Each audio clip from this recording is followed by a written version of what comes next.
Hey guys, Ryan here, SuperTech oil filters review.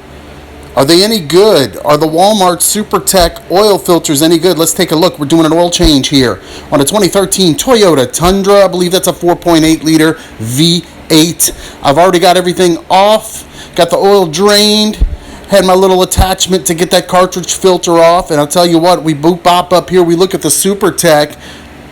That's the ST10295 for this Tundra. We're going to compare it down there to the used one. And let's just, the eyeball test, right? Quality, does it look like an oil filter? It does. Now there is this little spot on there. I don't know if my dirty little finger with oil on it put that spot there, or maybe somebody was going to use this filter and they put the spot on there and then they brought it back. Who cares? You get the 3 gaskets in here. I only know what to do with 2 of these gaskets. I've only ever found 2 gaskets here. Not sure, but I'd give this 2 thumbs up. It looks like an oil filter. I would get the Walmart SuperTech oil filters. Would you? Leave a comment.